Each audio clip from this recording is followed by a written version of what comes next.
This is the story of the one. As a maintenance engineer, he hears things differently. To the untrained ear, everything on his shop floor might sound fine, but he can hear gears grinding or a belt slipping. So he steps in to fix the problem at hand before it gets out of hand. And he knows Grainger's got the right product he needs to get the job done, which is music to his ears. Call, click Grainger.com, or just stop by. Grainger, for the ones who get it done. This is the story of the one. As head of maintenance at a concert hall, he knows the show must always go on. That's why he works behind the scenes, ensuring every light is working, the HVAC is humming, and his facility shines. With Grainger's supplies and solutions for every challenge he faces, plus 24/7 customer support, his venue never misses a beat. Call, click Grainger.com, or just stop by. Grainger, for the ones who get it done. Following program are pre-recorded. Talk of the Town on Super Talk 1270. And a happy Monday to you, folks. Welcome to Super Talk 1270's Talk of the Town. My name is Jason Spees, sitting in today for Steve Bakken. He will be back, I believe, tomorrow. We're going to get right to our first interview. Lori Hinz, Beck News, the weekly update on the carbon pipeline.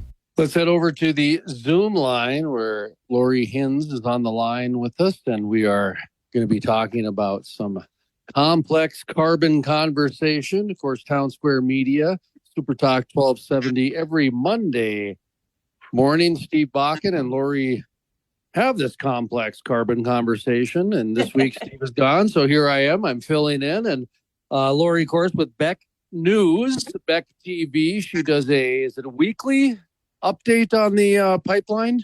Yes, it's sporadic at this point. It's not necessarily weekly, but it's been very sporadic. But I still continue to try to do this radio hit so that people can be updated on stuff, even though we are doing a bunch of other things to television right now. So, but I'm still following everything, but we don't necessarily have the reporting on the page where you would normally go. And so people know too, Beck TV is going to be making some changes very soon. So we'll have a different a platform for you to get in on very, very soon. We're always innovating at Beck Television and Beck.News. Oh, great. Fantastic. Can't wait to hear more about that. Mm-hmm. One of the things we wanted to discuss today is some of the public meetings that have been happening. So, I mean, we've got some Public Service Commission meetings coming up.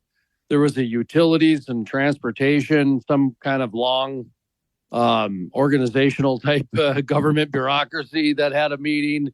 But at that utilities and transportation meeting, Lynn Helms spoke, the North Dakota oil and gas regulator.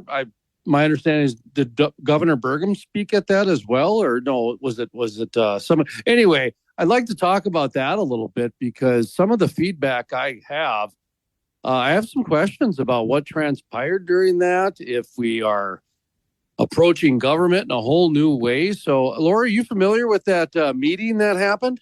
I am familiar with it. I did not attend it and I did not watch it. But what I did do is I rely pretty heavily on my buddy named Curtis Junt. Curtis Junt is a pipeline expert, and he did an analysis of the meeting, the Legislative Council on Energy Development and Transmission Committee meeting that was held on Wednesday, the 10th. So he gave an outline of what he saw at that meeting, and I trust him implicitly to give his analysis because, like I said, he is an expert in this. And it was a 2.5-hour meeting of this Legislative Council on Energy Development and Transmission Committee. He said Doug Burgum spoke, then Dave Glott from DEQ, and then Lynn Helms also spoke on this one. They said that 4 EOR, Enhanced Oil Recovery Test Projects, are going to be starting in May of this year, May of 2024. Now, one of those is using slugs of wellhead gas with water, EER lead. One of them is using North Dakota sourced surfactants, and the other two will be using CO2 foam blend, which is not something that we've heard spoken about before. The 4 companies involved in these test wells will be Hess Chevron, partnership with ExxonMobil, XTO, Continental Resources, and then a company called Liberty. Again, something new that we'd never heard before. And according to Curtis Junt, he said that Lynn Helms criticized Burleigh County and the setback ordinance of Burleigh County as being what's called NIMBY, N-I-M-B-Y. Those people who've ever heard that before know that that means not in my backyard. That's an acronym. That's what NIMBY means. And 100% of Burgum's and Helms' presentation were all about money, nothing addressing citizens' concerns. They were just talking about money, according to Curtis. He said it was boasted that the success of the DGC pipeline to the Canadian Weyburn oil field, enhanced oil recovery operating for 24 years, delivers 40 million tons in 12 and 14-inch diameter pipe without incident. So they were bragging about that. And his question to them in his mind was, how do we know how many leaks they have repaired in the smaller, less pressure pipeline routed 100% through rural, sparsely populated areas? This is comparing apples to oranges again, people, because this will not be a rural necessarily pipeline. It's going to go around a city of 80,000 to 100,000 people, and it would be a 24-inch pipeline rather than a 12 or 14-inch pipeline. So Curtis was kind of asking that rhetorical question. He says, how many leaks do we know about that they have repaired? We don't know of any. By the way, Summit will be delivering that amount of volume of the 40 million tons in less than 2 years to Oliver Mercer counties. So from 24 years to 2 years. So that's how much different it is.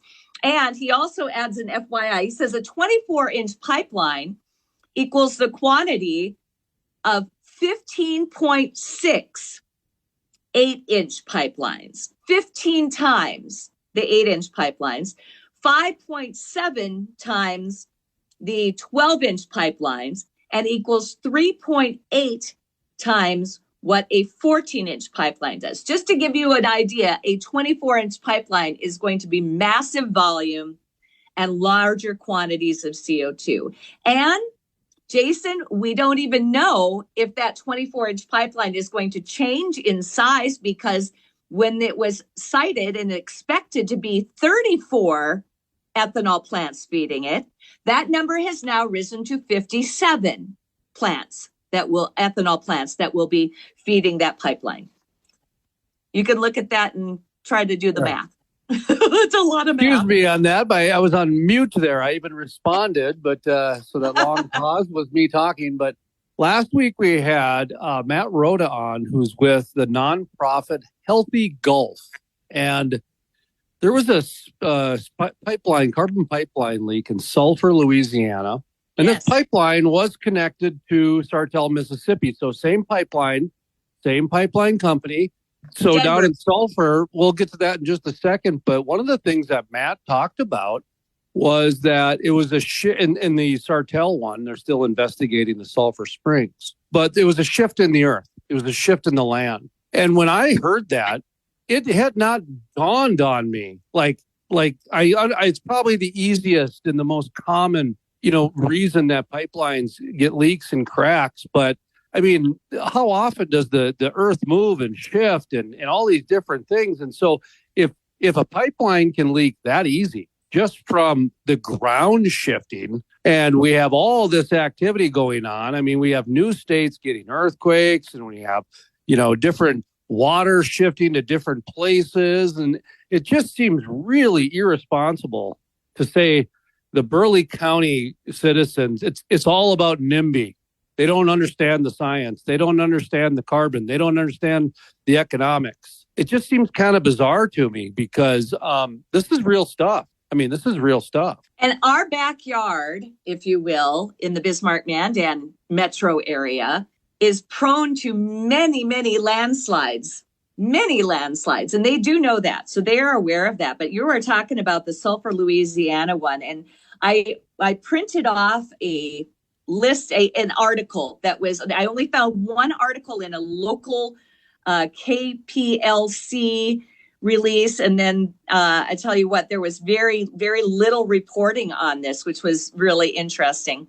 But what they said By the way, folks, she's exactly correct, because when I interviewed Matt Rhoda with the Healthy Golf, yep, it took me quite a bit of digging to find him and to find people that had any authority or expertise in this realm at all. And I know that very short article that you're talking about, there is another one by the Sierra Club out of Iowa, actually. And I kind of chuckled because I'm getting more information about this Louisiana golf league from Iowa than I am down in Louisiana. But anyway. Yep.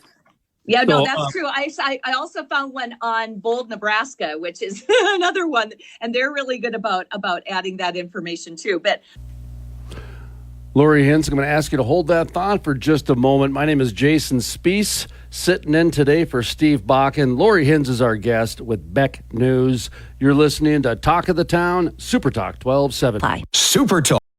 For the ones who know safety isn't a catchphrase, it's a culture. And the ones who help make sure everyone makes it home safe. For the safety-minded who watch everyone's backs, Grainger offers supplies and solutions for every industry, as well as safety assessments and training to keep your facilities safe and your people safer. Call, click Grainger.com, or just stop by. Grainger, for the ones who get it done. Talk of the Town on Super Talk 1270. Welcome back to Super Talk 1270's Talk of the Town. My name is Jason Spees, sitting in today for Steve Bakken. Get back to our interview with Lori Hintz with Beck News about the carbon pipeline by Carbon Summit Solutions. Let's go back to Lori Hintz. Anyway, go to the local source here. What did the local source say?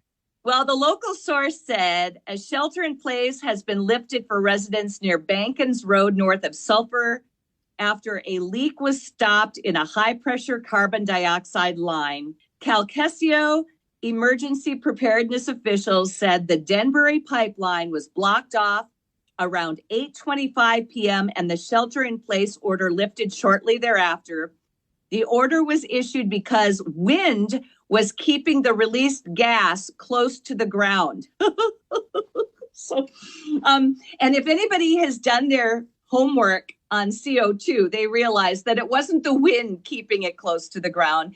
CO2, after it's released, is 1.5 times heavier than air. That's where it naturally will be going. It will flow across the ground to the lowest possible area. So I kind of had to laugh about that last line. But that was it, about like 4 sentences, and that's about it.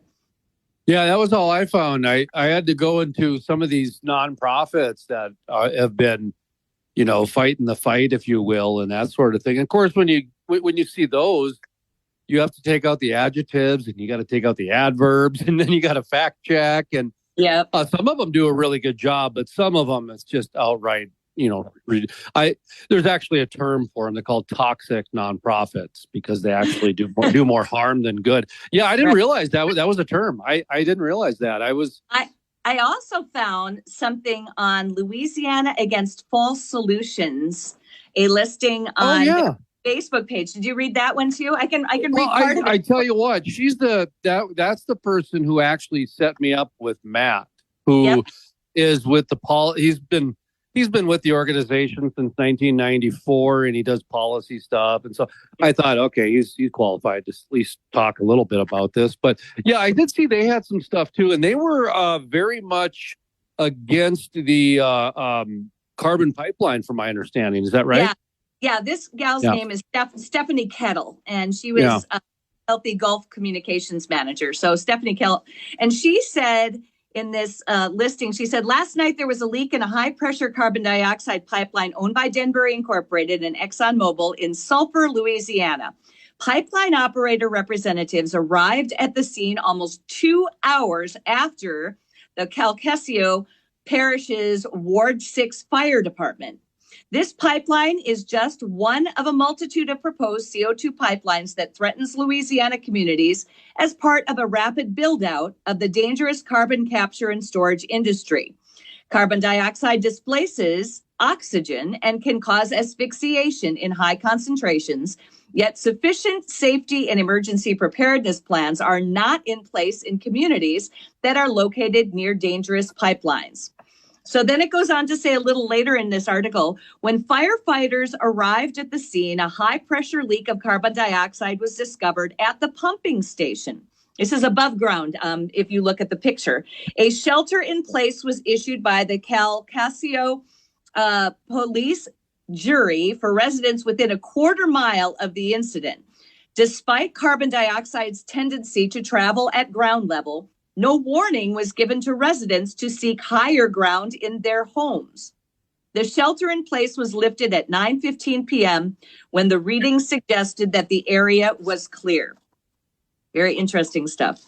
And then she includes a picture of the gaseous cloud on the ground, if you will. It's fascinating to look at that because you can see that it is drifting over the roadway. You can see that it is moving away from the actual location of the leak. And it was just fascinating to see some actual graphic pictures of what it looked like. There was also included in her update a screenshot of a Calcasio Parish police jury notice to people, shelter in place, !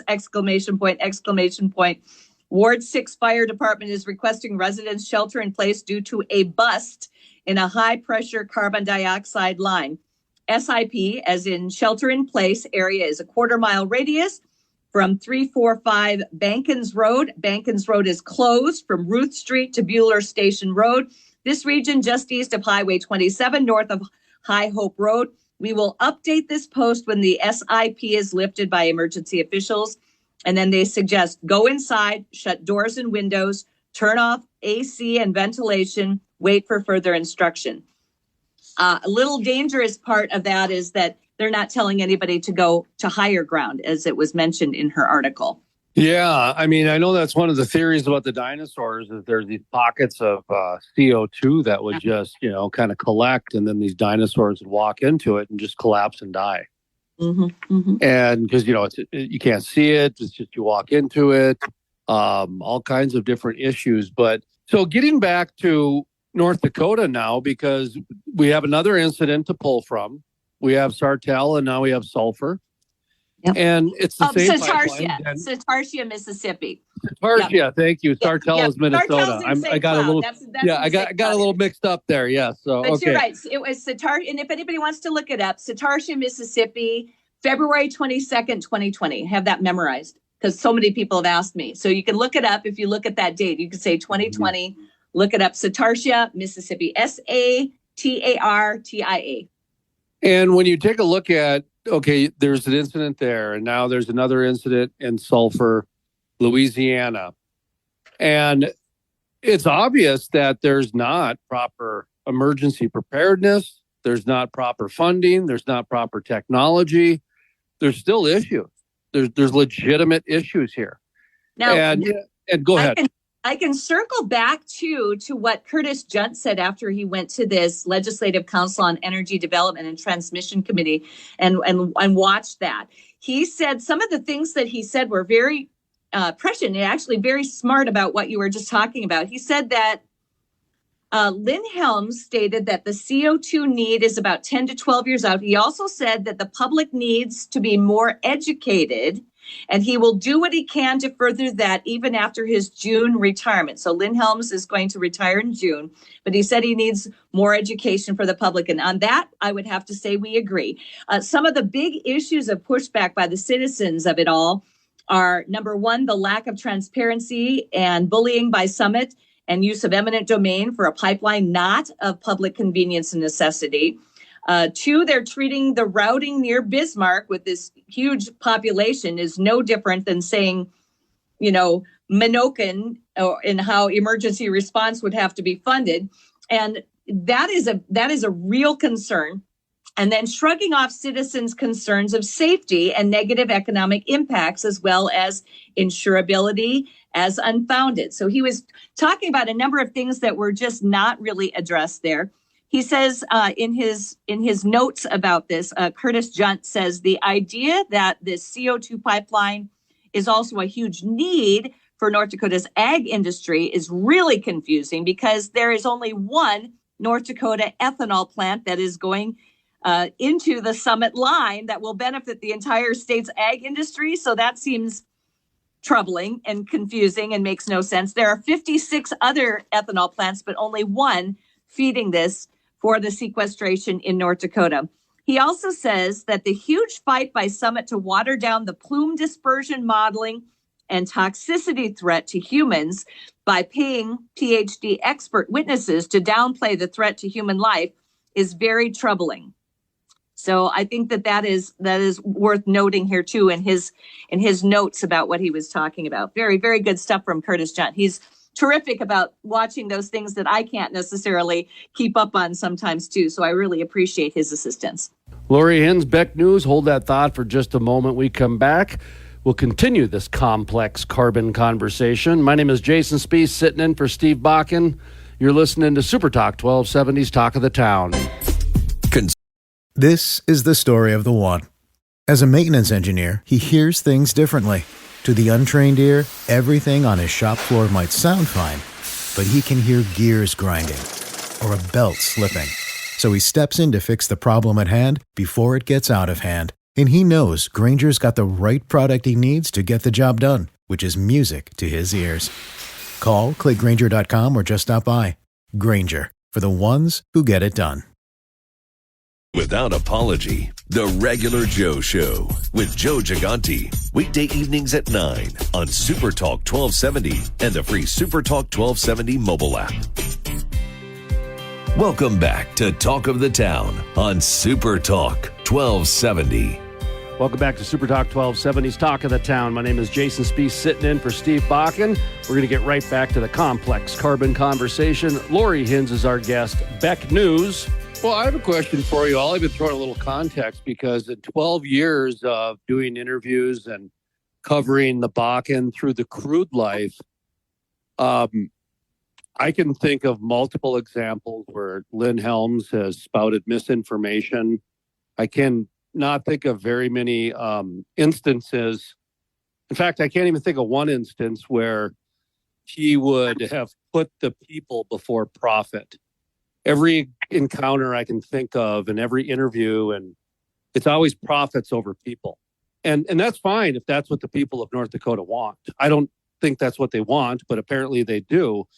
And when they gave him a special power to become a public relations arm and a regulator, what bothers me is when he goes to this type of a committee, and he's brought in as an expert, is my understanding. He's brought in as a regulator. He's brought in as somebody who's supposed to educate, as he says, the state needs better education. Well, that same person, if he's actually saying that Burleigh County, it's all about NIMBY, well, that's misinformation. That's political. And that's extremely dangerous because that is shaming people. And to me, that's why, to editorialize again, when I'm on with Steve Bakken and I get to play kind of the bad cop, I flat out call him homonym Helms because he'll go either direction, whatever works best for him. So I have a real issue with that. And you are a journalist, but also you dabble in politics. What's the correct way? What's the right way? Because I'm quite honestly, I don't know how to trust anything that comes out of his mouth if he's a regulator and he gets to promote the oil and gas industry and say things like Burleigh County, it's all about NIMBY.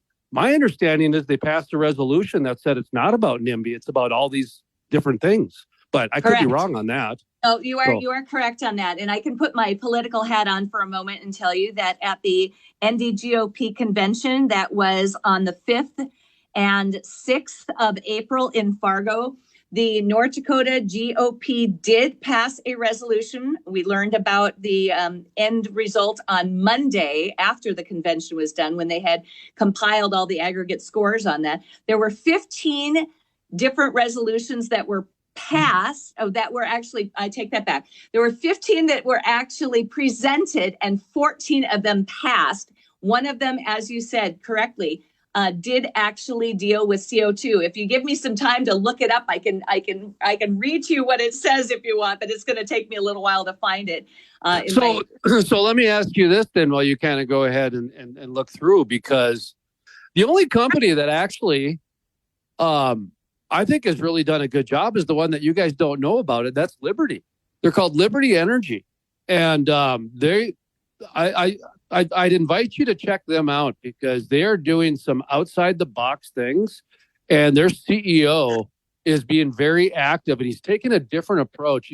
He's taking more of a look at what we're doing. This is what we have accomplished, and we're not going to hide from it, as opposed to like an egocentric, like, how come you don't know any better? Don't you know who we are? And it's a totally different presentation that Liberty has done. So I was pleased to actually hear their name involved with, outside of the usual suspects, if you will, the ones that you mentioned earlier. But anyway, what was that? Did you find that resolution? Did I tiptoe? I'm still looking. Okay, I guess I got to tiptoe a little bit more here, but that is one of my concerns that is involved with this, is that when you take a look at the industry that's supposed to be the experts in this, well, without massive bailouts and kind of politicking and a number of different backdoor deals, the industry doesn't work.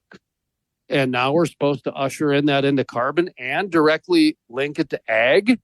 I mean, there are a lot of legitimate questions that the citizens have. And quite frankly, it's getting more than insulting that the public officials are kind of downplaying it or calling them crazy or dismissing it. And I do want to ask your opinion on this Friends of Ag and Energy event where they're having two billionaires, Harold Hamm and Bruce Rattlisser. I can't remember how to pronounce his last name. It's Rastetler. Yep, Rastetler. Thank you. I mispronounced. I've only read it, and I haven't really talked about him much, and I've never heard it outside of a couple times. So I'm getting older. It's taking me a while to retain. At any rate, Dustin Goverlow, good for him on the headline, which is legislators summoned to these different areas so that these billionaires involved with Summit Carbon Solutions, Harold Hamm and Bruce Rastetler. Yep. All right. Yep. That this is Steve Bakken pointed this out. Very disturbing that the language says so that they can educate the legislators so they can educate the people. That's really backwards. That just flat out says, yeah, we buy legislators. That's how we do our business. That just flat out says that no, we don't listen to the people. And I have some more concerns about that little meeting too, because Harold Hamm has a history, like Doug Burgum, of funding the opposition, from my understanding. So if somebody doesn't show up or somebody speaks against the project, not only do they have the governor to fear, but potentially the oil and gas industry funding the political party's competition, because this is a legislator-only session. Not only is an educational session, but it's a sizing up session too. Whether they're doing it on purpose or not, that's part of the deal.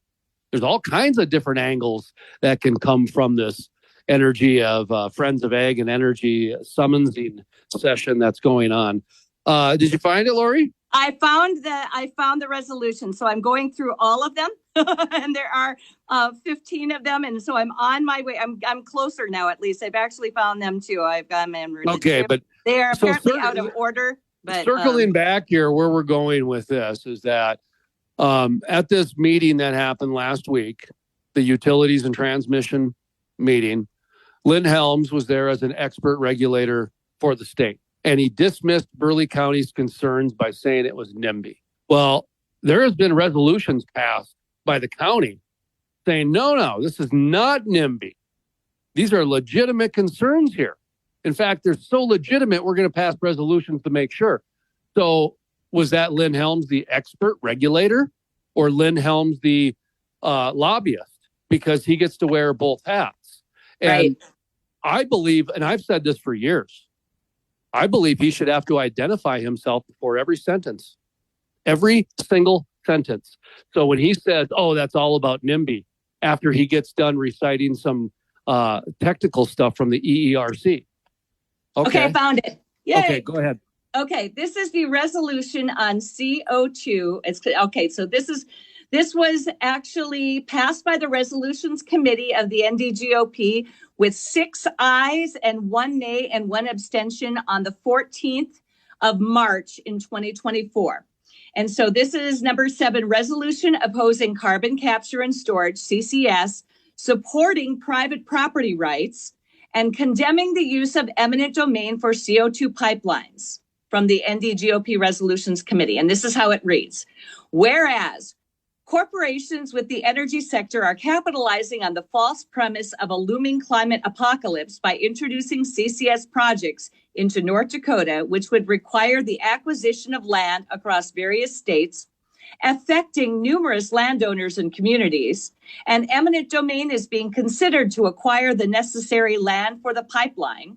And whereas the affected landowners and communities have expressed strong opposition to the use of eminent domain, arguing that it unjustly benefits a private entity at the expense of their property rights and local autonomy, demonstrating that there is a need for greater transparency, community involvement, and rigorous environmental and safety assessments in the planning and implementation of large-scale infrastructure projects. And whereas the North Dakota Republican Party supports the right of individual citizens to own and benefit from private real property ownership, and further affirms that the individual's right of ownership should be the primary purpose inherent in the use and value of their real property.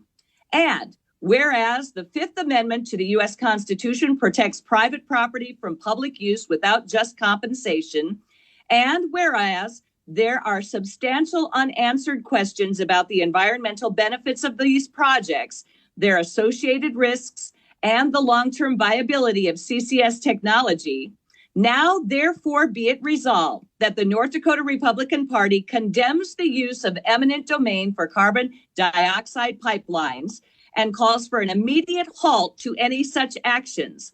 And be it further resolved, the North Dakota Republican Party urges relevant governmental bodies to seek alternative solutions that do not infringe upon the property rights of individuals, that respect environmental and safety concerns, and that involve meaningful consultation and consent from the affected communities. And be it further resolved, the North Dakota Republican Party opposes the use of state funds to educate the public on the benefits of CCS that are contrary to the will and interests of private property owners, and opposes the fascism of mutually beneficial partnerships between government and private energy corporations created under the pretext of climate change. And be it further resolved, the North Dakota Republican Party supports legislation that prevents the infringement of individual property rights without just compensation and provides legislative oversight of administrative rules that carry the force and effect of law. That was passed at the Republican convention? With 2/3 of the vote of the body. And we are so close to the break, Lori. I'm going to ask you if anybody cares when we come back, because I'm glad there's a resolution passed. But honestly, the way that the North Dakota leadership, the select inner circle of the North Dakota leadership has behaving, I don't even think they care what the party thinks. I think half are skipping the party's recommendation and just going to the primary anyways. There's a lot of examples. Anyway, up against the break, look at me rambling on. My name is Jason Spees. Lori Hinz is our guest. This is Super Talk 1270's Talk of the Town. Super Talk. For the ones who know safety isn't a catchphrase, it's a culture. And the ones who help make sure everyone makes it home safe. For the safety-minded who watch everyone's backs, Grainger offers supplies and solutions for every industry, as well as safety assessments and training to keep your facilities safe and your people safer. Call, click Grainger.com, or just stop by. Grainger, for the ones who get it done. Talk of the Town on Super Talk 1270. Welcome back to Super Talk 1270's Talk of the Town. My name is Jason Spees, sitting in for Steve Bakken. Right back to Lori Hinz, our guest with Beck News with the complex carbon conversation. Now, when we left off, there was a resolution passed, a pretty stern resolution. Now, my question to you, Lori Hinz of Beck News, Do the wealthy Republican leadership, do they even care what the rest of the party thinks? It is going to be interesting to see if the resolution has it. And just to be clear, it's a resolution. This is not a bill. It is not yet in bill form. This is a resolution by the party as a signal to our legislature of what the Republican Party would like to see brought forth. Well, this is going to be quite an interesting deal coming up here. The next session in 2025 should be fascinating. Well, I was even thinking this 2024 year coming up with these elections, because it almost seems like it's a mad dash for these carbon credits, these carbon subsidy dollars, that there's all these different entities just with a mad dash. And, North Dakota seems like they're controlling the whole thing and picking and choosing and finding investors on their own and that sort of thing, as opposed to letting it out in the private sector. What have you seen about that? What have you heard about with the growth of the company and how they're able to just add new pipelines, and they haven't even gotten approval yet in certain states? And the governor's speaking down at rallies to try, you know what I mean? Like what's going on with that? Well, interesting you should say that, too, because I found a fascinating article that was published on April 9th. And it was in a local newspaper called the Storm Lake Times Pilot, an article by a fellow named Tom Cullen. And he wrote this article about Iowa, about Albert City and an Albert City, Iowa plant that is on the route. And in the article, he talks about the fact that they spoke with, for the article, Lee Blank, who is the CEO of Summit Carbon Solutions. The state's ethanol industry is getting squeezed, said Lee Blank in this article. Without carbon pipelines, ethanol production would shift to other states, causing a catastrophic hit to the state's farm economy, is how they put it. Blank agreed with that. He said the industry needs to focus on growing markets. So in this article that is titled Summit CEO Pipeline is Essential to Ethanol, it said that in the lower line, it says industry will lose money without CO2 tax credits. So that is what is being pushed right now. Now, Blank's company, in this article, it says Summit Carbon Solutions is seeking to build a pipeline that will transport liquefied CO2 from 57 ethanol plants in the Midwest to a sequestration site in North Dakota. Representatives with Summit told the Buena Vista County Board of Supervisors last week it intends to build its pipeline in 2025 and begin operation in 2026. Now, this next one you have to listen to really carefully because of how it's worded. The pipeline would create a, quote, world of difference in an industry that has recently survived on margins of 5 cents to 10 cents per gallon, Lee Blank added.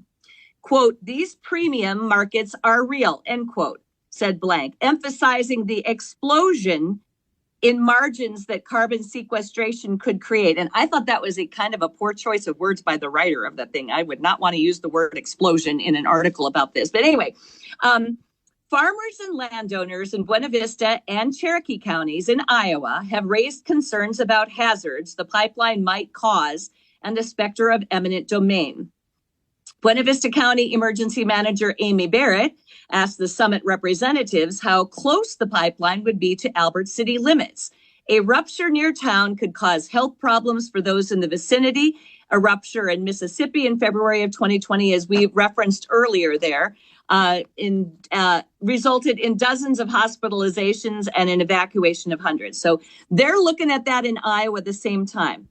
Then they talk about in this article, others have expressed concerns about the pipeline's use of eminent domain for landowners who refuse to sign voluntary easements.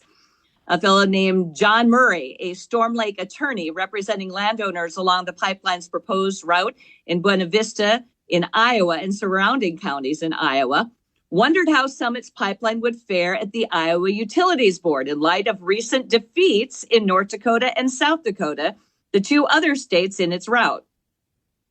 The decision on Summit's request for a pipeline permit is expected later this year in Iowa. The use of eminent domain could follow thereafter, Murray explained. And this is his quote. Summit's pipeline project is presently a pipeline to nowhere, Murray wrote via email. If the Iowa Utilities Board grants Summit's present requests, Summit will receive the immediate power of eminent domain. Hundreds of condemnation hearings on prime Iowa farmland could then be commenced by this private for-profit corporation for a pipeline that could lead to nowhere. And that leads me to the PSC hearings. So the Public Service Commission in North Dakota is going to be holding hearings in April, May, and June. And in case people have not been keeping track of this and they just want to learn more, they can always go to our website, which is beck.news at this point, and I'll update it when we go to a different platform. But right now it's beck.news, and look for Capturing America's Heartland CO2 Pipeline. And I'd love to give people the details right now, if it's okay with you, Jason, for the upcoming Public Service Commission hearings, in case people want to go and absolutely just observe and learn about things. The first of these 3 hearings that is going to be held will be on Monday, April 22nd, beginning at 9 a.m. in Mandan at the Baymont Inn and Suites. That's the former Seven Seas. The hearing could continue the entire week at that location. So beginning on Monday, April 22nd, all the way through the Friday, it's possible. Then the second set of hearings will begin May 24th, which is a Friday. So the first one is Monday, April 22nd. The next set is on Friday, May 24th, beginning at 9 a.m. That is at the Harry Stern and Ella Stern Cultural Center on the North Dakota State College of Science campus. That's in Wahpeton. So that is an area that is also affected by the pipeline. So the second set in Wahpeton. And then the third set will begin on June 4th, which is a Tuesday, 9 a.m. at our club in Linton. So a location in Emmons County in Linton. So those are the planned upcoming Public Service Commission hearings on the schedule as of right now. Lori, thank you so much for the time today. Folks, if you want to check out the entire full-length interview, visit esgu.org or thecrudelife.com. My name is Jason Spees, sitting in for Steve Bakken. Once again, thank you, Lori Hins. You're listening to Super Talk 1270's Talk of the Town. Talk of the Town.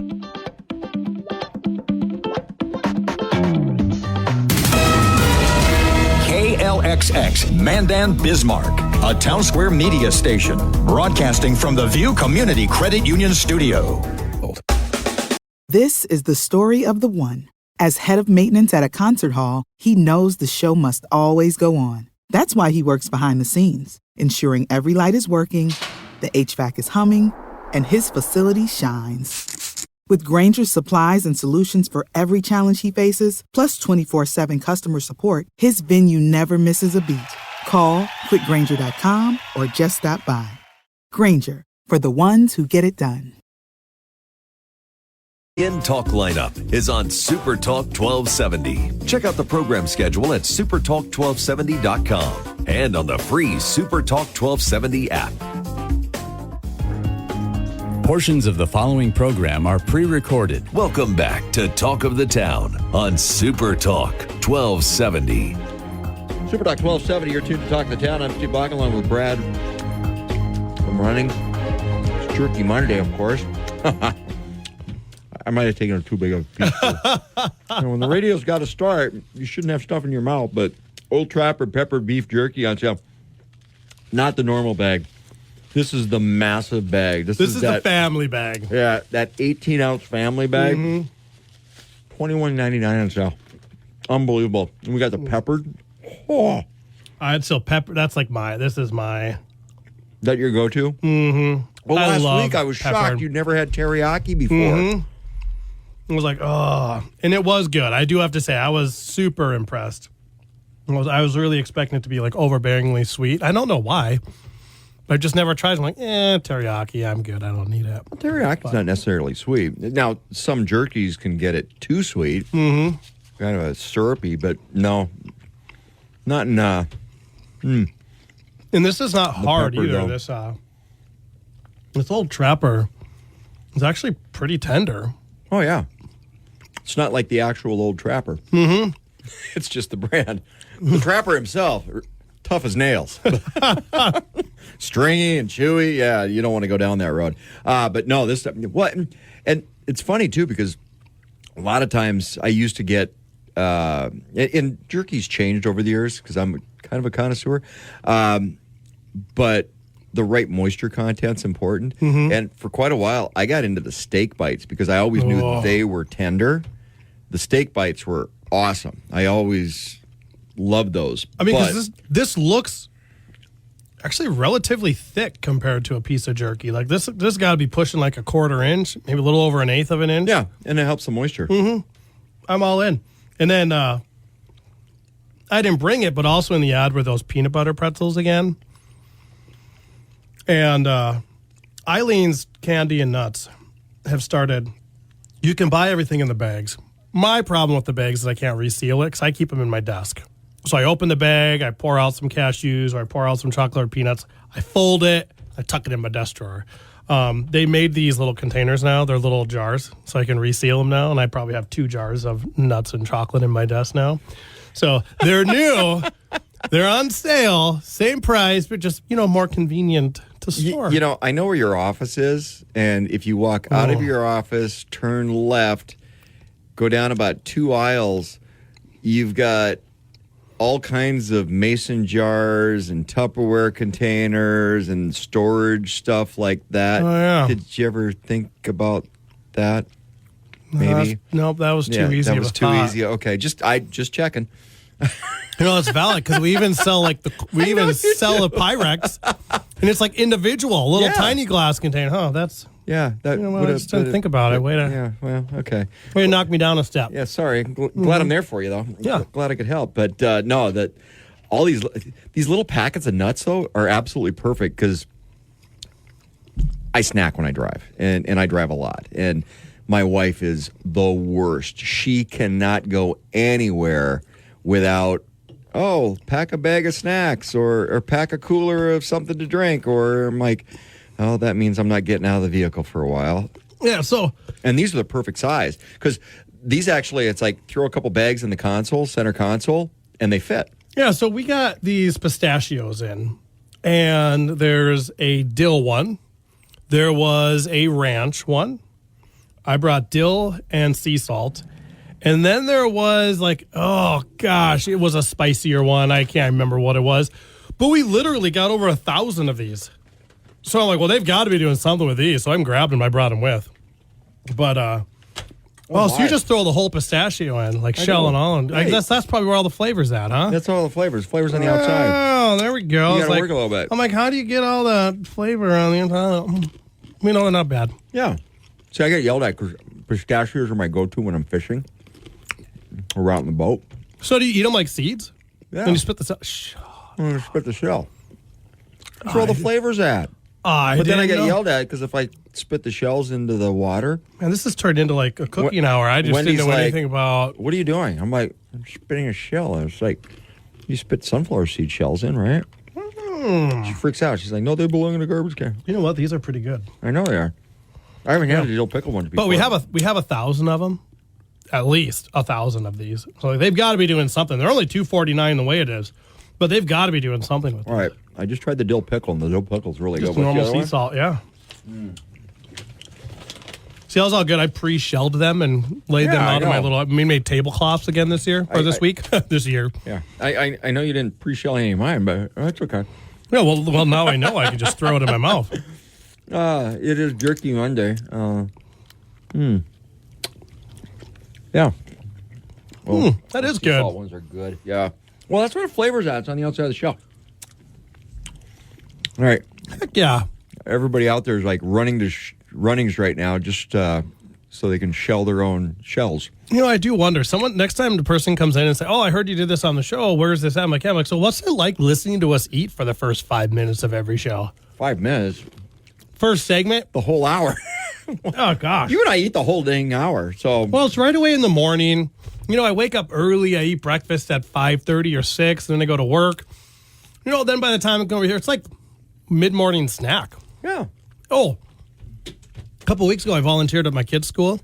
So you're kind of like a hobbit. It's like first breakfast, second breakfast, third breakfast. Right. And then first lunch and second lunch, which I got when I went and volunteered at the school. Yeah. Because they do this program called Watchdogs, which is dads of great students. And so you volunteer and you spend the day, you got to do a background check, and then you get this, very clear card in the mail so Notice you can get in. it's dads of great students and not students of great dads. Oh. We'll get some changes made for next year. Yeah, there we go. But I hit kindergarten at snack time. Oh. It's like, this is the best. So I got snack time, and then after did you get that, milk and cookies and a nap? No, we pack our own snack. We pack our own snack now. But my wife packed my snacks. That was pretty awesome. See, kindergarten, you want to hit nap time. That's the time to be at the kindergarten class. No, I got cucumbers and blueberries for my snack. Nice. It was pretty Healthy. awesome. Yeah, my wife, she did a good job. And but then I got first lunch with my one kid, and then 5 minutes later I got second lunch with the other kid. I was like, this is the best. Wow. Yeah, so I got breakfast, You're gonna go to school every day. snack time, 2 lunches. Went home. I was exhausted. I tell you what, teachers, you have to appreciate the heck out of that. That kindergarten class was awesome. 1 hour in each classroom. We do a lot with the elementary school too. We just did chicken days there. We brought in chickens and bunnies, and we did a little. What do you call it? I guess it'd be a little lesson plan with the kids, and it was for fruits and vegetable week. So the winning classes got chickens and bunnies brought in. And we kind of were coloring stuff, and we talk about chickens, we talk about bunnies. They get to hold a rabbit, and they ask questions, and it's a really cool outreach. And I will name him George. And I will stroke him and pet him. And call them my friend. So, but yeah, we did 4 schools. We're doing 4 schools this Meet year. Hassenpfeffer. Yeah. No, just an all around. I don't know how we got that far off track. Oh yeah, second lunch. Yeah, snack times, all sorts of things. Well, it's the snacks because, of course, Jerky Monday and family size bag. I don't think I've seen a bag this big, 18 ounces, huge. Old Trapper on sale right now, the family size, $21.99. And then, of course, you didn't bring the peanut butter pretzels, but that's okay. I didn't. Well, I didn't see it till I got here with the ad. I was like, oh yeah. It's like that would have made brownie points with Wendy. I'm just saying. But a lot of great stuff. The food, we didn't even talk about the chocolate peanuts and cashew halves and pieces or mixed nuts. And those are the big containers. Those are $3 off as well. So a lot of snacky stuff. Don't forget, coming up this weekend, Dakota Garden Expo. Mm-hmm. We'll talk about that a little bit later as well. This is Talk of the Town on Super Talk 1270. Super Talk. This is the story of the one. As head of maintenance at a concert hall, he knows the show must always go on. That's why he works behind the scenes, ensuring every light is working, the HVAC is humming, and his facility shines. With Grainger's supplies and solutions for every challenge he faces, plus 24/7 customer support, his venue never misses a beat. Call quickgrainger.com or just stop by. Grainger, for the ones who get it done. Talk of the Town on Super Talk 1270. Super Talk 1270, you're tuned to Talk of the Town. I'm Steve Buck, along with Brad Hawk, General Manager at Running 701 South Washington in Bismarck. The cool runnings. They're not all cool, but we got the coolest one. And it is Jerky Monday, so Old Trapper Pepper Beef Jerky, the big bag. Oh my gosh, it's so good. A lot of great other snacks too, but I drove by this week and I noticed something in your parking lot. Greenhouse went up. The greenhouse is up. Yep, greenhouse went up this past week. So, I mean, it's here. Yeah, I mean, we're getting into now. You don't have it filled yet. No, we have some trees and shrubs that have been delivered over the past couple of weeks. But no, the flowers and stuff are not here. A little too early there. I mean, the forecast looks great, right? Like, we're not expecting any big freezes, but it looks great. It's April, still right? Like, snow. we're like, we don't want everything here for the just in cases, because I don't know if you've ever had to cover a greenhouse with plastic before. Now is a good time to go buy that snowblower for next year, and just in case you have to use it this year too, 20% off still. Okay, I'll always dig it out. All right, throwing that out there. But the greenhouse is up, so plants really don't start showing up to your greenhouse, other than the trees and shrubs and the hardier stuff, until after the Garden Expo. Right. So we will, our load-in Which for the starts garden. this Friday. This Friday, we load in at 7. So we'll have a semi ready to go. We have a full semi of flowers at the Garden Expo coming in. Nice. We'll be talking to you at the. We'll be broadcasting live that morning from the Garden Expo. So we'll be catching all the vendors. So what you got to do and everybody on while they're Friday loading. is you have to look, be like, oh, that looks like it's a really hard one, and then you come over and you get me. Oh. Oh. Yeah. Okay. So make sure the fixtures are set. Once the fixtures are set, that's hey, Brad, we need you on the radio right now. Right now, man. Get you out of work in a little bit. Yep. Okay, I can help with that. You know what I should try to do is like Jerky Friday, maybe at the show. Hey. Well, you're the one coming to the show, so Jerky Friday at the show. Because I'm not selling it at the show. No. Because of some rules and but I can bring it for But you could bring for setup some snacks. And we'll have our Runnings water there at the show. And hello, the peanut butter pretzels. Oh, yeah. Snack at the Friday peanut butter pretzels, maybe? What I have to realize, one of my favorite part about setting up for these shows when the store is food? Bingo. I love lunchtime. I'm like, all right, guys, like, what do you want? And okay, but going back to the last segment, it's like first lunch, second lunch, third lunch. then show setup Which lunch do you like? That's the question. Okay, so greenhouse is up. Yeah, you're going to start filling that up after all the stuff's going to come over from the Garden show. Expo. So all that'll transition over there, and then you'll start getting more and more stuff over there. But one of the things that kind of really got me thinking is when that greenhouse goes up, I need to be working on my lawn at home. I need to be working on my stuff at home. I was in there a week and a half ago. You've got a big seed section all set up right by the front. Yep, it's right by the front door.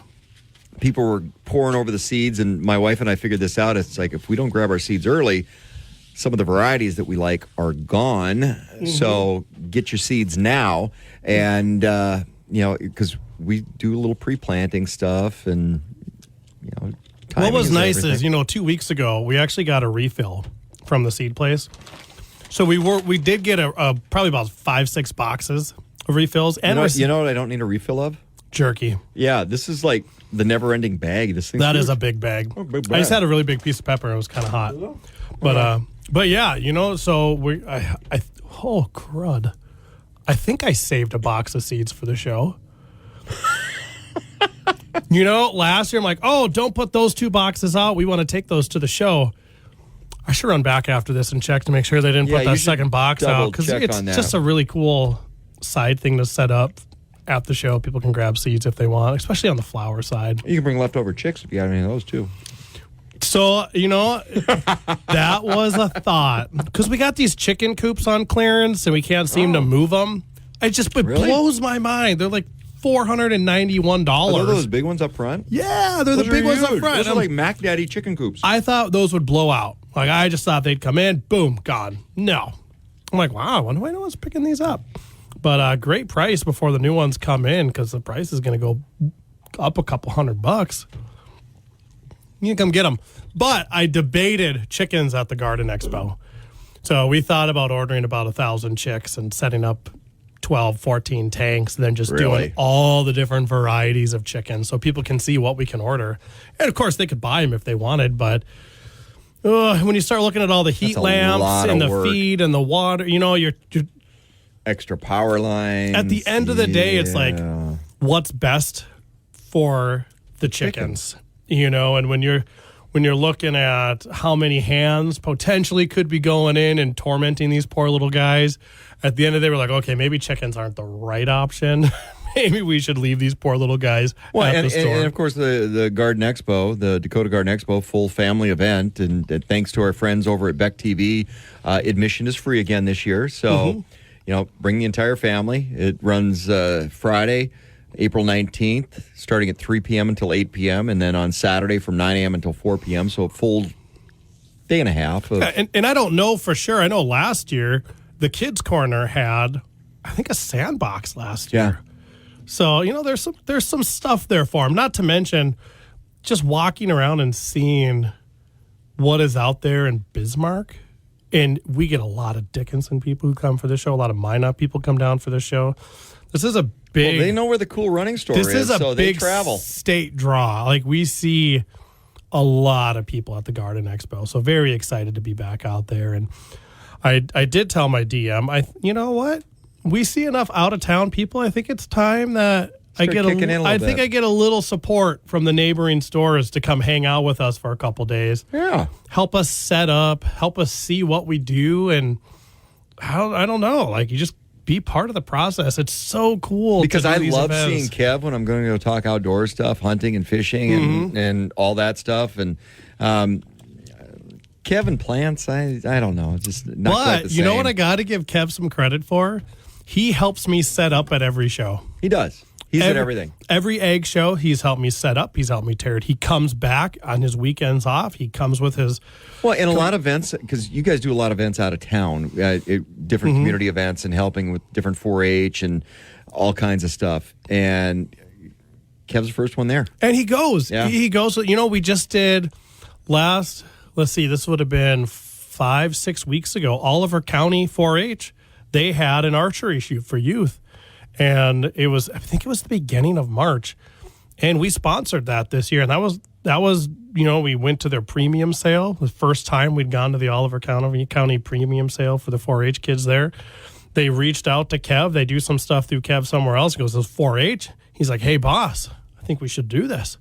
Last year they had this many kids. I'm like, all right, it'll be like $150, $200. Well, and Kev with the Wilton Archery Club, the kids that are going to the National in Utah, they've been there helping raise money for the trip and right at Runnings, and Runnings there to help the whole way. Yeah. Kev pops in, make sure they got it. I saw you setting up snacks one morning, helping them out. And go, hey, just grab a snack and heck yeah, support them, send them on their way. But with the Oliver County one, we sponsored admission for that, and then the attendance doubled.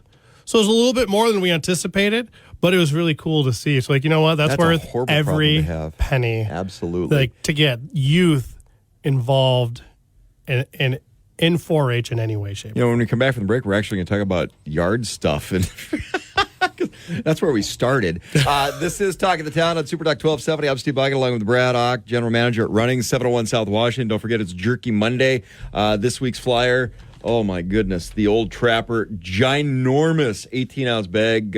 We're trying the peppered beef jerky today, and then, of course, we got those little snacks, the pistachios, the perfect for the console. It's good stuff road tripping.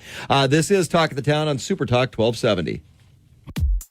What's the easiest choice you can make? Window instead of middle seat? Picking a vendor who sends a great gift basket? Outsourcing business tasks you hate? What about selling with Shopify?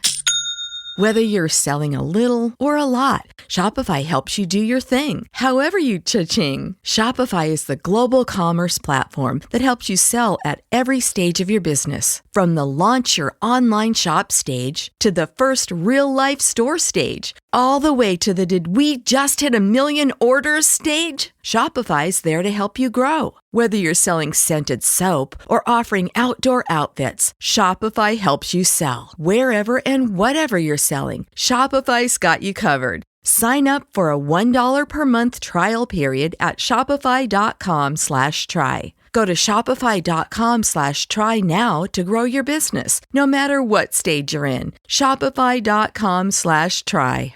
The Talk of the Town on Super Talk 1270.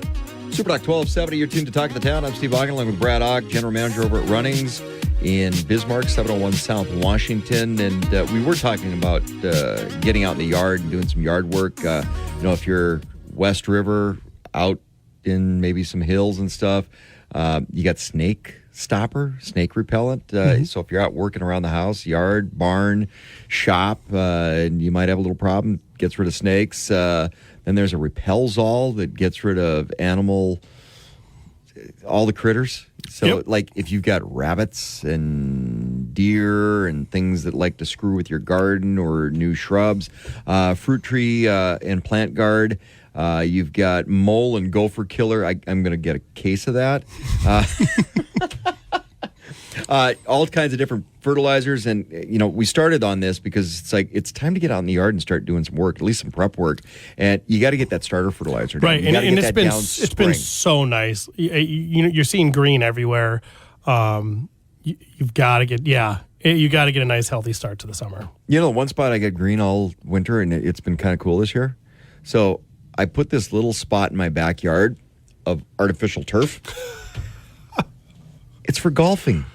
So I can practice. I got my little net set up. And so I got this little spot that you guys actually have artificial turf. And I did this last year. I bought a 4x6 artificial turf area rug, put it in my yard. That's my little, I can tee off from that, and I can practice chipping and all kinds of good stuff right there. You got those on sale. Yeah. So if you're a golfer, you got to have a little segment of this. They're also good never for thought pets. of that. Yeah. Okay. You also have the smaller mats too, the 18 by 24. If you just want down in the aisle. Yeah. So the bigger ones are out in the main aisle. It's a big white box. They're standing upright. You can't. It's miss like them. a roll-up They're rug. out there. Yeah, and I know the smaller ones come in different colors. I believe the bigger ones also come in like a blue. So it's not quite. That would have been cool. Yeah, I think the bigger ones. I'm I'll boring. Have to go I just look. went green. So We got like 3 tubs of outdoor rugs and stuff there. I'm trying to think which one has the artificial turf in it. But yeah, what's out there. It's. I mean, you can't argue with the spring right now. We're excited to see plants coming in this week. We've had the trees and the bushes out there. People are buying them already. The first shipment came the end of March. We got some trees and shrubs in, and people were already buying them. So over the last few weeks, people are going through and buying that stuff. What's nice about it is it's getting people outside. Again, we're still seeing the excitement of being outside. So this is a good time. Like, take care of your yard. You're going to spend time out there. You want to spend time out there. Well, especially with no snow cover this year, one of the things that a lot of people are going to be fighting is dead spots in the lawn because, without that insulating blanket of a little bit of snow, your grass gets exposed. So you've got 2 options. Either A, you can cut out the spot that's dead and put in the artificial turf. Well, eventually your lawn will green up and it'll match a little bit better. Or you've got Patchmaster, and everybody knows Scott's. Scott's is that's the lawn name. If you're talking grass seed, you're talking fertilizer. Scott's is one of the names that everybody knows, and I've used their Patchmaster in the past, and boy, does that stuff work. It blends in with everything. It does, and you can't miss it. When you walk into the store, you're going to walk into spreaders and fertilizers and soil. Just look right beyond that. It's 8-foot wide end cap. It's full of Patchmaster. I mean, it's right there in your face. It is. We sell a lot of it, and we have a lot of it. So it's one of those, like you said, it's a trusted solution. If you're not reseeding, Patchmaster, pet damage from over the wintertime too. You can't miss this. This product is right in front of your face when you walk in the lawn and garden department. Well, a lot of people getting ready for doing some landscaping as well. So you got all the landscaping stuff, brown cedar mulch and different. It's kind of cool because there's a lot of different colors that come in mulch. So you can get the brown, the red, the different colors depending on what your landscape looks like. One of the things I always pick up, and because I throw, we've got an elevated garden, big 12 by 24 garden in the backyard, which should probably be twice that size with what my old wife likes to plant. But garden soil, the fertilizer garden soil, I always throw some mulch in and then add about 6 to 8 bags of the fertilizer garden soil on top of it. You got that on sale right now. 4 for $12. 4 for $12. That is a great deal. So if you've been debating this of putting in some of this garden soil, you will not get a better price on this right now. So what's it's a 70% off savings at this 4 for $12 right now for the vegetable and herb garden soil.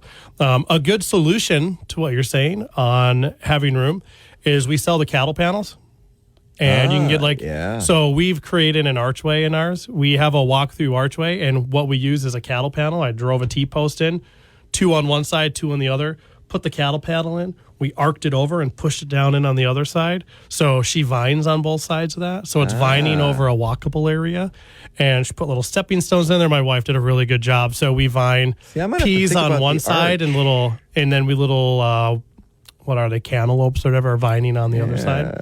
My wife does cucumbers. So there you go. So I've got the fencing that goes up on one side, so it vines up, and you can just pick the cucumbers underneath really easy. But so if you use the cattle panel, the archway, and if you want the hog panels, I think those are 36 inches or 30 inches wide, a little thinner. But I mean, it makes a really cool thing. And then to get it home, if you're like, well, how am I going to get a 12 to 16 foot cattle panel home? One of the really cool things we saw someone do one time is they used a carabiner. They bent it, they hooked it on two sides, and then they threw it in the back of the pickup. Yeah. So we because usually that's the key is having it flexible enough so that you can. I might have to do that with our garden this year is figure out someplace to put the archway in, because instead of it just going up a trellis at an angle, the archway might be a way better way to go. Archway is really cool. And if you don't want to buy the big heavy T-post, we have the U-post back in the like the hard farm area. All right, Brad. I'm liking where There's this is going. There's some options here. Wendy's going to like where this is going. Well, then if you want to, we do have like the trellis archway in lawn and garden. That's decor, but it looks good, so I don't think you want to vine a bunch of plants off of it. Well, and the other side of that too is we've run out of space in our garden. So when you go vertical, that's why I went to the trellis angle. But now if I go vertical with an archway, that's even more vertical, so I get more space back. But we do little cantaloupes and little pumpkins. We do other things on the archway too. Nice. Which normally takes over your whole yard. Well, yeah. Well, that was the problem last year. She planted squash on top of her cucumbers, and squash just went everywhere. Yeah, well, it's like planting zucchini. Zucchini goes everywhere. We don't plant zucchini typically. We did a pumpkin outside right on the edge of our compost bin, and it got massive. Like, ooh, that's some good soil over there. Yeah. Don't forget, you can get that garden soil, the stuff with the fertilizer in it's always the best. 4 for just $12. Also potting mix, too, if you got plants that are out in front of your house. And you got a great lineup of plants on sale, and then some of the decor. But plants on sale, some of the hanging baskets, my wife always likes me to pick up first thing in the spring, because they're ready. They're already, they're there. And so while you're waiting for everything else to grow and get pretty, you got stuff pretty in your yard. Like with this ad, are we going to break? No, so finish. Like this ad has these pods. Like we don't have these plants here now.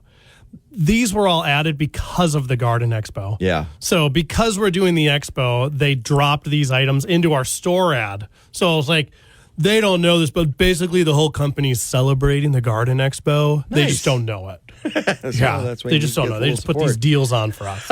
It's all about the love, Brad. Yeah. Don't forget, it is a Jerky Monday. Old Trapper pepper beef jerky. The 18-ounce bags, are different flavors, all on sale. Crazy, crazy good deal. This is Talk of the Town on Super Talk 1270.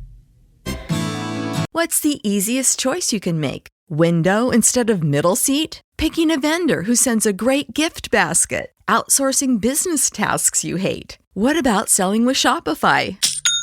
Whether you're selling a little or a lot, Shopify helps you do your thing, however you cha-ching. Shopify is the global commerce platform that helps you sell at every stage of your business. From the launch your online shop stage to the first real-life store stage, all the way to the did we just hit 1 million orders stage. Shopify's there to help you grow. Whether you're selling scented soap or offering outdoor outfits, Shopify helps you sell. Wherever and whatever you're selling, Shopify's got you covered. Sign up for a $1 per month trial period at shopify.com/try. Go to shopify.com/try now to grow your business, no matter what stage you're in. Shopify.com/try. 1270. Welcome back to Talk of the Town on Super Talk 1270. Super Talk 1270, you're tuned to Talk of the Town. I'm Steve Bach, along with Brad Ogg, General Manager over at Runnings. And we're talking about getting into your yard. And one of the things I saw that's in the flyer this week, Cub Cadet is in there. Finally. Yeah. Right? We've been doing Husqvarna, errands. We talk about them. I always tease Cub Cadet, but it hasn't been in a flyer. And you know what? It's $150 off, $200 off. We got some great riders on sale right now at the store. It's exciting to finally see Cub Cadet hit an ad because it doesn't hit often. Well, and you got the zero-turn mowers, which are phenomenal. And then, of course, the garden tractors, lawn tractors, with the Rice big mower deck. And they've got different... Here's a nice thing with Cub Vet. What do you need for your lawn? Because there's enough versatility in there. So, yeah, it might be the same garden tractor, but it might come with this mower deck. Or, and one of the things we've talked about in the past, Jerky Monday, by the way, the old Trapper's on sale. Throw that in there. Explains why I'm chewing. But the other side of that is the other accessories. So we talk about you can get snow blowers or snow blades or all kinds of stuff. So you can use that garden tractor, that lawn tractor, year-round. And now there's value. So if I'm talking to my wife going, honey, but something you're going to use for farming. No, but I can use it year-round. Now, that's a different argument, right? There you go now. Yep. Yeah. And then if I have that, I can tow all those other cool attachments that AgriFab has. Mm-hmm. And AgriFab, you got a lot of AgriFab stuff on sale this week. We do. So, again, it was really nice to see. It's really nice to see Runnings. Like I said, I've been talking up their ads more this year than ever before because they are so specific to the season right now. And they're not featuring the same thing every single week. Like, they're featuring a different product. So, what we don't want to be like, I'm just going to, we have great prices every day. But then in the ad, they run something you're like, wow, that's a really great price. And they did it again with the big sweeper this time, and then that poly dump trailer.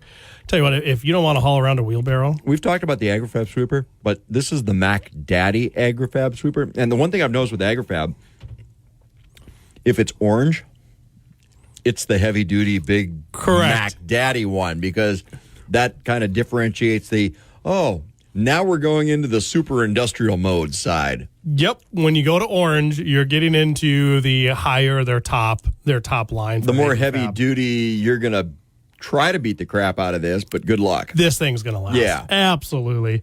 And the dump tray, like the utility carts are like, when you go to dump that utility cart, you're not just going to, like a wheel, but you got to tip it over, right? When you go, there's a little latch down there on this utility cart. Done. You just press it, boom, pops over. Hook it up, you can tow it around. If you got a four-wheeler at home, tow around. If you want an electric golf cart to tow that bad boy around, we don't have one of those right now. We sold them all. Oh, you did? But we have more coming. Yeah. Those were cool. Yeah, we have sold 7 of those in the last month and a half. Okay, I was wondering why there wasn't one sitting in the aisle, because they've been sitting in the aisle, and those were so cool. Oh, they're awesome. They can go 30 miles on a charge, 20 miles an hour. You need it for the light. You need it. Go golfing with it. Well, and then having a poly dump cart. So I bag all my grass clippings and then haul the garbage cans over to the collection site in town and dump them into the dump. Yep. Well, carrying the bucket, because I get 2.5 to 3 in the backyard, and then 1 in the side yard, and then 1 in the front yard. And I'm like, okay, I'm sick and tired of trying to drag those garbage cans, the big 55 gallons, up to the front of the yard so I can throw them into my trailer. I'm like, put them in the cart. Heck yeah. Put them in the cart. And Done. if you don't use chemical in your yard, you can compost that. Mix some of that in with your compost too. Yeah. If you're using chemical, don't compost it. Well, you don't want to put chemical. that in. Right, depends on the chemical. Good fertilizer. Be aware of it. Yeah. But yeah, compost some of those grass clippings too.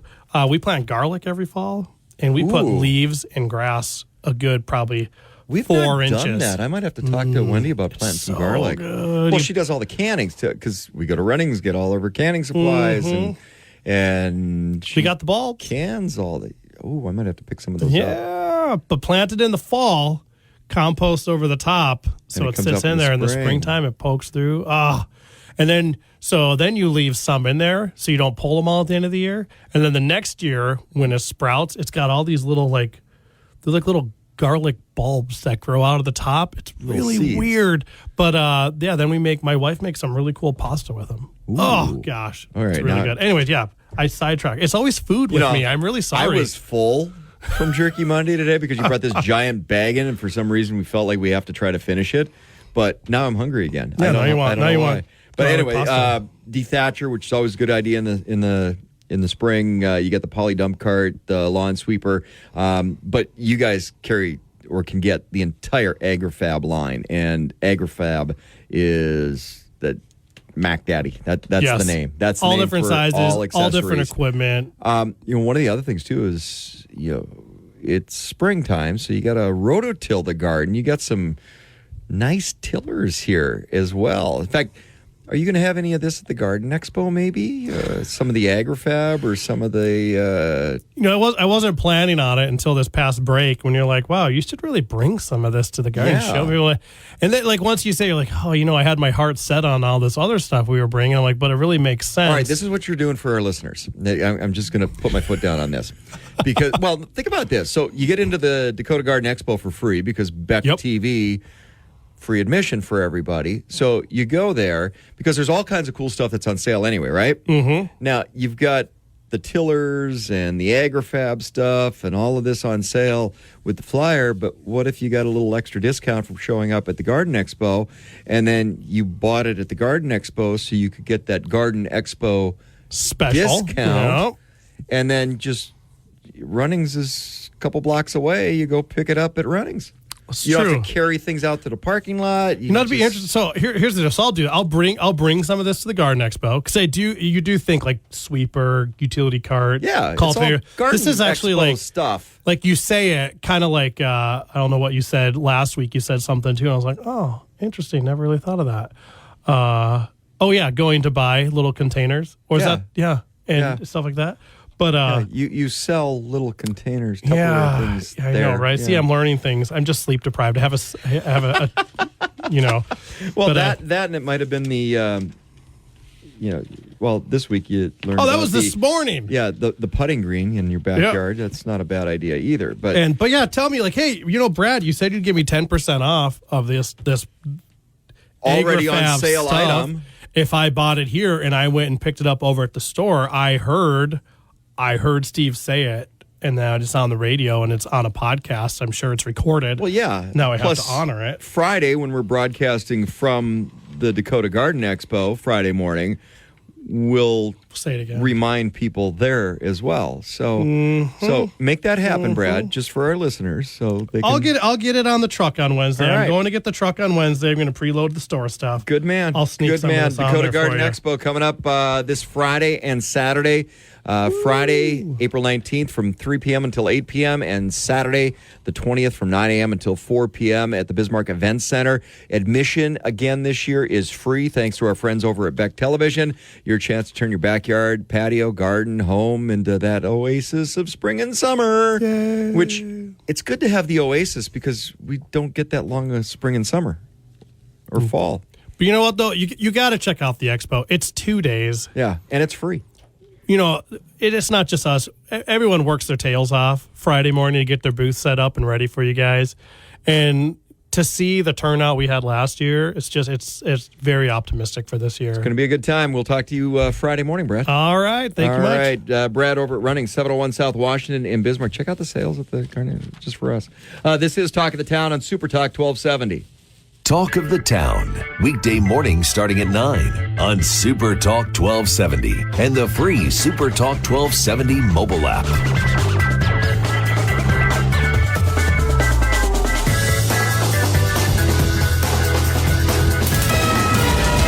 KLXX Mandan Bismarck, a Town Square media station, broadcasting from the View Community Credit Union studio. For the ones who know safety isn't a catchphrase, it's a culture. And the ones who help make sure everyone makes it home safe. For the safety-minded who watch everyone's backs, Grainger offers supplies and solutions for every industry, as well as safety assessments and training to keep your facilities safe and your people safer. Call, click Grainger.com, or just stop by. Grainger, for the ones who get it done.